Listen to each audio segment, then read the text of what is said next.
Generally speaking, you don't want to be saying, hey, so-and-so, or yo, so-and-so, which I've used before as well with a colleague, but she and I were close.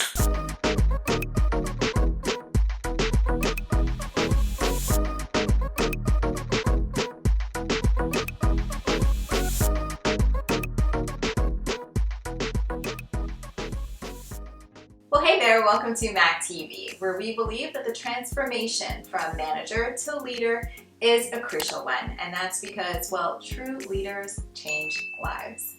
Okay, so today's video is all about email etiquette, as I'm sure you've gathered from the title of the video. Now, some of you might be sitting there thinking, well, isn't this kind of like common sense? And maybe you might think it is common sense, but for a lot of people, this kind of stuff is new. And to be quite honest, it's not really like a bad thing to have a couple of loving reminders when it comes to something that we might think is really simple, yet can really affect our personal brand quite a bit at work. Okay, so before we dive into the couple of things that you need to know when it comes to email etiquette, I want to remind you to hit on the subscribe button. Okay, so let's get into this. Now, before we get into the tips and the do's and don'ts when it comes to email etiquette, I think that it's really important that you understand three things. Number one, emails are basically like legal documents. Number two, emails are a direct reflection of you and your professionalism. Number three, emails are an extremely important part when it comes to internal and external communication. So this is why you want to be on point when it comes to your email etiquette. Now let's get into the tips. Tip number one is to start your emails off right. As a leader, you have to really consider what's appropriate and what's inappropriate for you to be doing. For example, using hey so-and-so might not necessarily be the most professional way to address somebody.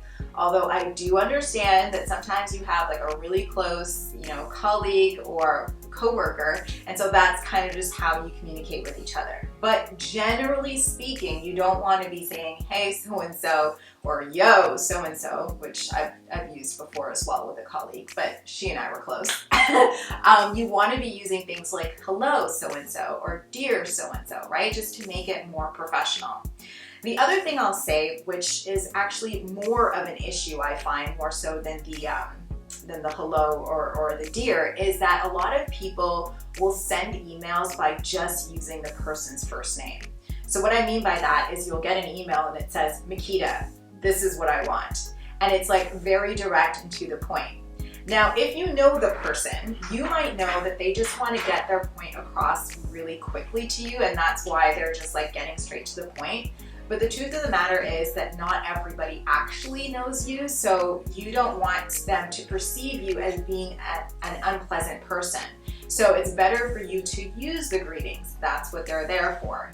A simple hello, Makita. I hope everything is going well with you, and then getting into your point works just as well and will get you what you need while not like rubbing somebody the wrong way. Here's the thing about email. It is so often left to another person's interpretation that it's just far better for you to be on the safe side of things. Which brings me to tip number two. Watch your tone.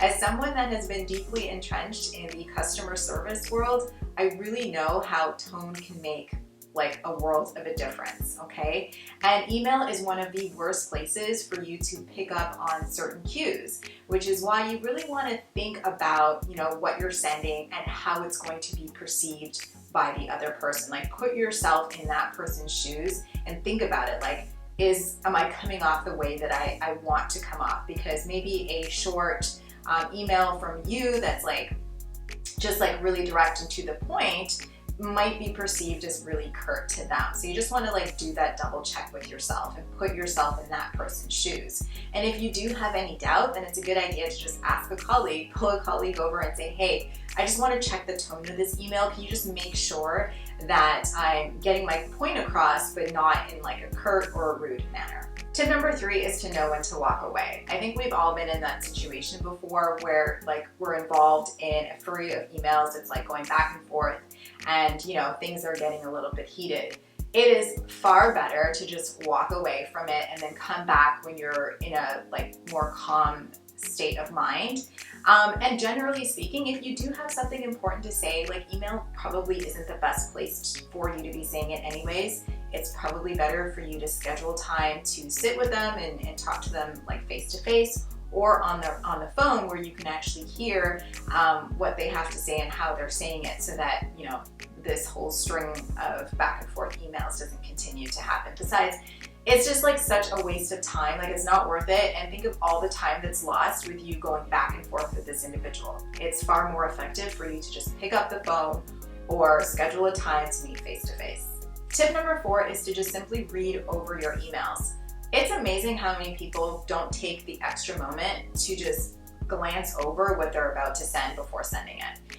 What you want to do is take a second, like I said, to check things such as your spelling and your grammar, that you're sending it to the right person, right? That's an important one. That it's clear, and you want to, of course, check for the tone.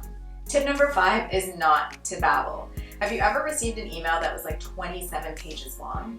I know I have. And you know what I did with an email like that? I skimmed to the bottom to figure out what is it here that I need to know. I mean, and I feel bad because, you know, obviously this person put in a lot of effort of like, you know, going through these 27 pages, but like, who has time to be reading all of that? There's other things to do. And you had rambled on for 18 pages. Front and back! So here's my point. You want to make sure that you're getting straight to the point. Keep it simple and make it as scrollable as possible, because in today's day and age, attention spans are really not that long.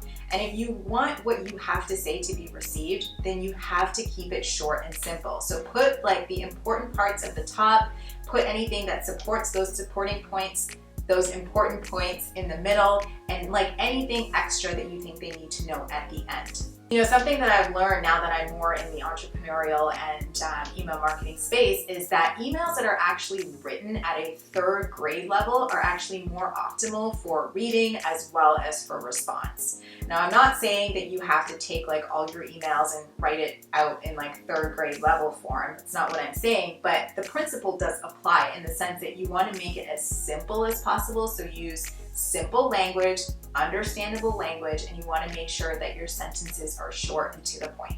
So that's pretty much it for today's video. And if you did find this video to be valuable, then don't forget to hit on the subscribe and notification bell so that you don't miss out on any other videos that I share here on this platform only on Tuesdays. Thank you so much for watching, guys. It was a blast to be with you. Oh, before I go, don't forget that if you are a new manager, I can't believe I almost forgot this. This is super important. If you're a new manager and you're looking for, you know, some advice and tips to really help you kick ass in your new role, then I highly suggest that you check out my new Manager Starter Kit. I promise you that this downloadable guide will really help you to take action in the right way and to help you start seeing some results really early on, okay? So that's pretty much it for me. I hope you have a fantastic rest of the week. Don't forget to keep smiling, and I'll see you in the next one. Bye.